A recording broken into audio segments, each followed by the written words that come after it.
Assalamualaikum warahmatullahi wabarakatuh. Alhamdulillah, puji dan syukur senantiasa kita panjatkan pada Allah. Salat dan salam pada Rasulullah Muhammad Sallallahu Alaihi Wasallam. Teman-teman sekalian, ini adalah video yang aku buat untuk berbagi pandangan tentang apa yang terjadi akhir-akhir ini.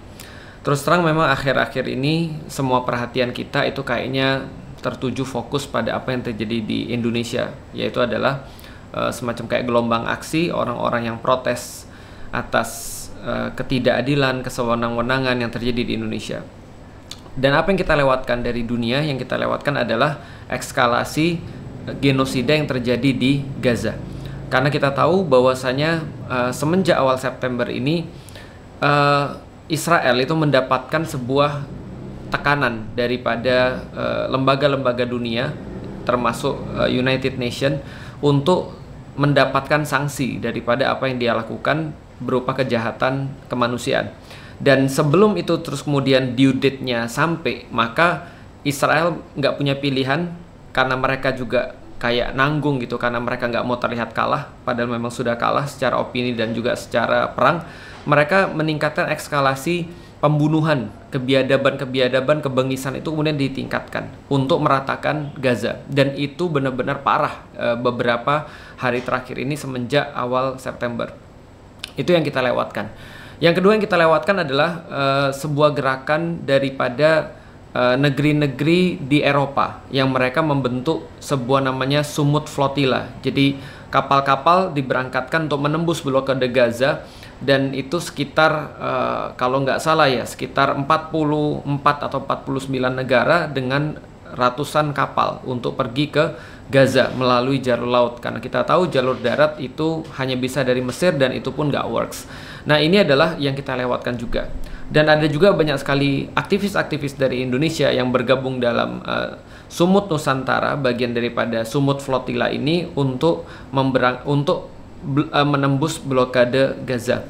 Dan pagi ini juga ada beberapa yang mungkin kita lewatkan, yaitu adalah penembakan terhadap Charlie Kirk. Jadi kalau teman-teman mau tahu Charlie Kirk ini siapa, ini adalah seorang anak muda. Dia ini menjadi andalan Trump untuk kampanye terhadap generasi muda. Jadi dia kayak semacam kayak pengumpul daripada voters anak-anak muda, karena memang dia debaters yang sangat luar biasa. Pintar banget. Dia debaters dalam segala macam dalam segala macam segmen, termasuk tentang LGBT, feminisme, dan yang terakhir-terakhir ini dia terkenal banget karena dia juga mengungkapkan pandangannya yang nggak tedeng aling-aling soal Palestina. Dan seperti yang teman-teman tahu, ya, dia sangat-sangat pro-Israel dan sangat-sangat anti-Palestina.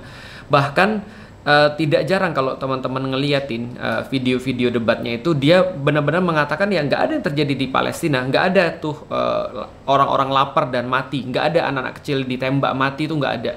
Jadi dia benar-benar kayak Trump garis keras, fansnya Trump, dan pandangan-pandangannya itu benar-benar membuat kesel. Nah, tadi pagi ada kabar dia ditembak, kena di leher, mati gitu ya.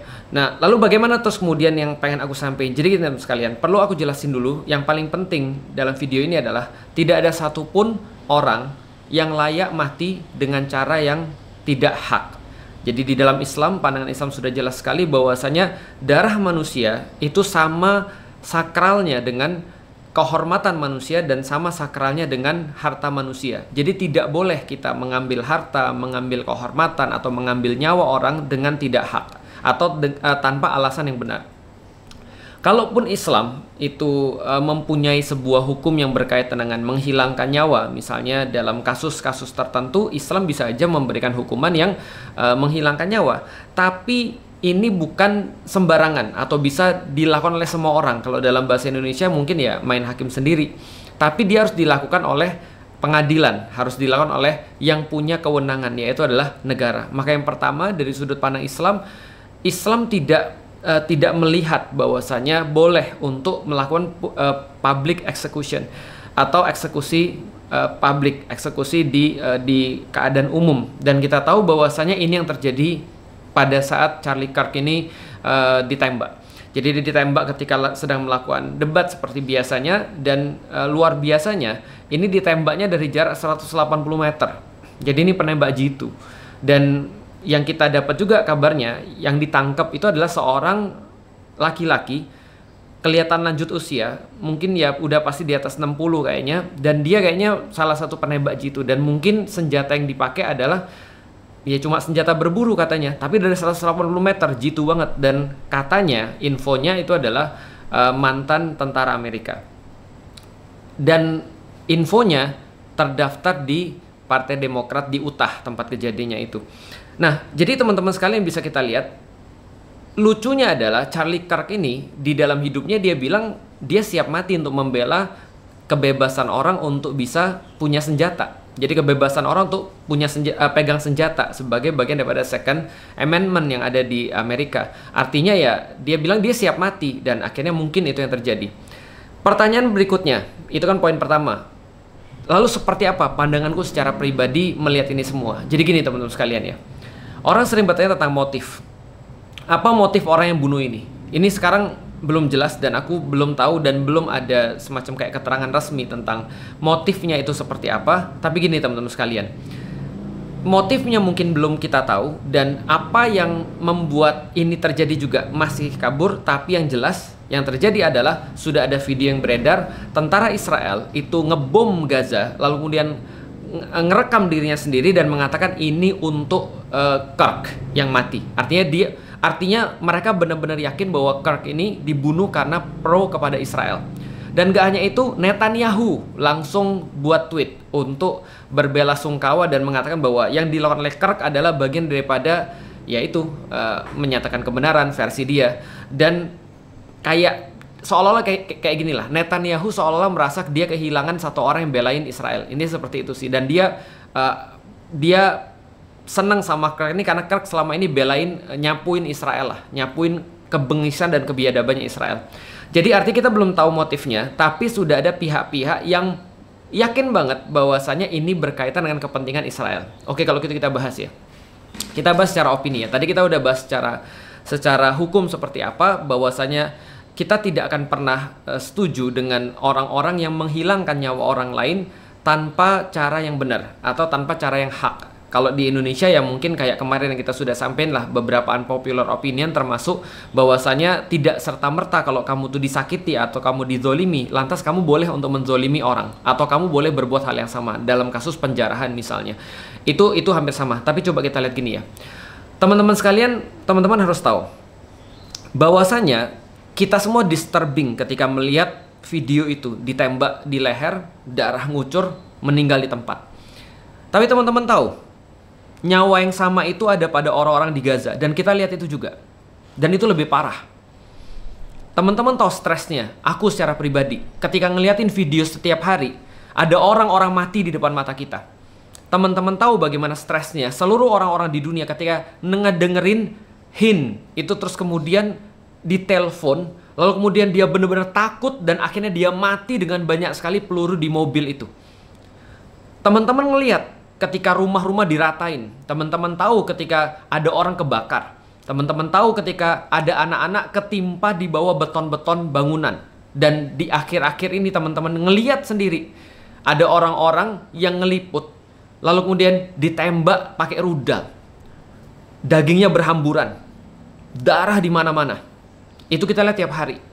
Artinya dari segi opini aku pengen kasih tahu, sekarang orang-orang yang abai terhadap peristiwa atau kejadian-kejadian di Gaza, mereka merasakan a glimpse of it.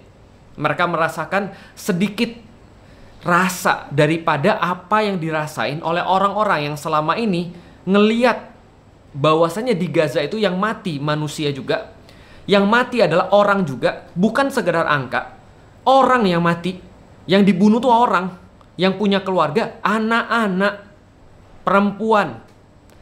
Mereka kelaparan sampai tinggal tulang lalu kemudian mati. Dan itu dijadiin sebagai olok-olokan di barat. Itu dijadiin sebagai kayak, halu lu. Termasuk Kirk ngomong begitu. Termasuk dia ngomong begitu tuh, itu halu. Nggak ada yang namanya kelaparan di Gaza. Nggak ada yang namanya pembunuhan di Gaza. Semua itu karena nyari, ya kita udah tau lah, mas-mas gitu kan ya. Nah, ini adalah sesuatu yang pertama harus aku kasih tahu. Aku sekali lagi, aku nggak pernah bilang itu benar. Tapi setidaknya orang-orang sekarang jadi ngerti. A glimpse of the horror that we felt. the last 2 years. Ini adalah yang pertama harus kita kasih tahu. Dan kenapa kita harus bahas ini? Karena mereka duluan merasa bahwa ini berkaitan banget nih dengan Israel nih. Oke, kalau gitu kita lanjutin. Teman-teman tahu bahwasanya pembunuhan itu tidak terjadi begitu aja. Pembunuhan tuh nggak terjadi cuma karena pembunuhan itu aja, enggak. Jadi gini ya, kita belum tahu motifnya, tapi kalau benar yang nembak ini adalah seorang kakek-kakek yang dia mungkin melihat ketidakadilan di dunia ini, pasti ada message yang pengen dia sampaikan kan? Motif itu kan adalah message yang mau dia sampaikan kan? Mungkin apa motif yang pengen dia sampaikan? Bahwasanya kalau ada orang sewenang-wenang, kalian juga bisa diperlakukan sewenang-wenang. Karena ingat, tidak semua orang tuh agamanya Islam, dan tidak semua orang menjadikan Islam itu sebagai standar. Artinya kalau seorang Muslim, Anda menzolimi seorang Muslim, mungkin seorang Muslim tidak akan berlaku hal yang sama seperti Anda karena dia masih punya ethics. Tapi kalau ada orang yang bukan Muslim, dia bisa melakukan public execution itu dan memberikan sebuah message mungkin bahwasanya apa yang Anda lakukan di Gaza itu adalah sesuatu yang lebih parah dibandingkan yang dilakukan oleh dia. Message-nya mungkin adalah kalau Anda melakukan kesewenang-wenangan, Anda juga bisa mendapatkan kesewenang-wenangan juga. Itu mungkin yang pengen dia sampaikan. Kita nggak tahu. Tapi kita berbicara lagi tentang motif, teman-teman sekalian. Kenapa Charlie Kirk? Kenapa nggak langsung misalnya orang yang nembak nggak langsung pergi ke Gaza aja? Ya walau bisa, mungkin dia punya keterbatasan. Tapi teman-teman sekalian, coba kita mikir begini deh. Dalam satu teori, judulnya 10 Stages of Genocide, 10 fase genosida yang dibuat oleh Stanton, dia menerangkan tentang 10 hal, 10 langkah sehingga genosida itu bisa terjadi. Dan teman-teman tebak, di antara 10 langkah ini, 8 langkahnya itu bukan bersifat fisik. Di antara 10 ini, hanya 2 langkah yang bersifat fisik, yaitu persekusi dan eksterminasi. Jadi pengusiran, propaganda jelek, lalu kemudian ya pengusiran, benar-benar pengusiran. Jadi orang tuh diusir, orang diambil rumahnya, orang digusur rumahnya, dan pembunuhan itu sendiri. Itu cuma 2 langkah. Di antara 10 langkah, ada denial setelah mereka bunuh. Dan kita lihat sekarang nih, kami nggak bunuh siapa-siapa, iya kami salah, dan segala macam. Denial, dari 1 sampai 7, itu semua bersifat non-fisik. Termasuk apa? Dehumanisasi, termasuk klasifikasi, termasuk terus kemudian propaganda yang lain dan segala macamnya. Itu semua adalah langkah-langkah yang menuju kepada persekusi dan eksterminasi tadi. Dan teman-teman tebak, wajar banget kalau orang-orang yang mempelajari teori tentang genosida kemudian bilang bahwasanya killing is the easiest part.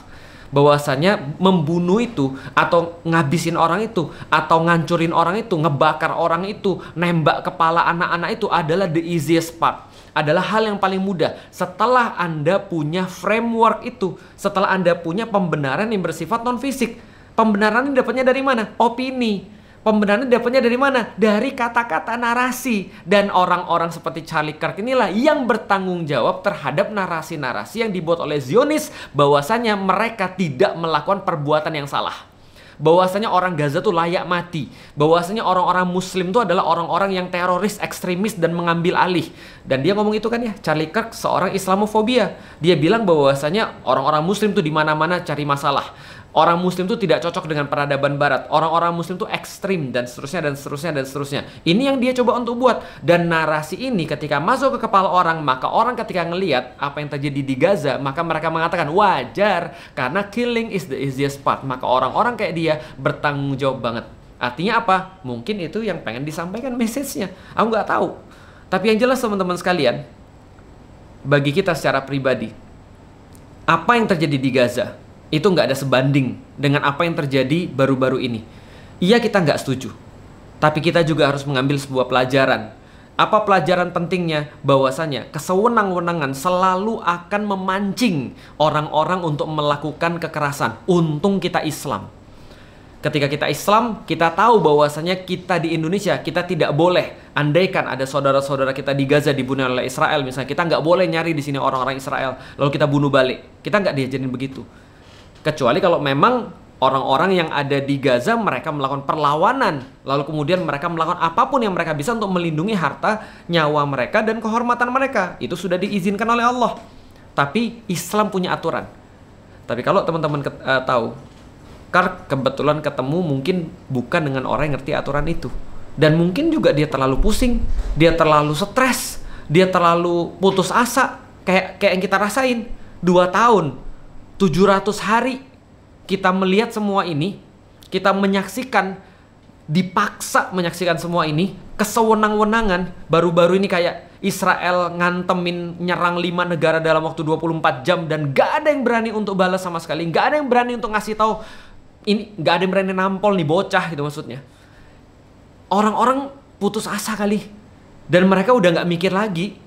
Dan ketika orang gak mikir, mungkin ini yang terjadi. Pertanyaannya, peradaban kayak gini yang kita pengen.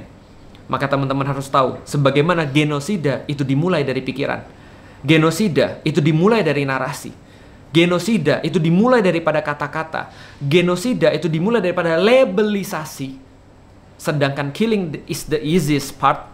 Maka pembebasan Baitul Maqdis, pembangunan peradaban manusia, bahwasanya memperbaiki manusia itu juga dimulai dari akal, dimulai daripada labeling, dimulai daripada kata-kata yang baik, dimulai daripada narasi yang benar. Mudah-mudahan menjadi manfaat. Dan aku nggak tahu aku buat video ini untuk memberikan nasihat apa. Setidaknya aku cuma nyampein apa yang aku pikirin, supaya kita juga sama-sama punya satu beban yang sama, yaitu adalah bahwa ini bukan urusan fisik aja, ini urusan narasi. Dan kita bukan hanya berjuang fisik, tapi kita lebih beban untuk berjuang di bidang narasi, di bidang liberation of mind. Makasih. Assalamualaikum warahmatullahi wabarakatuh.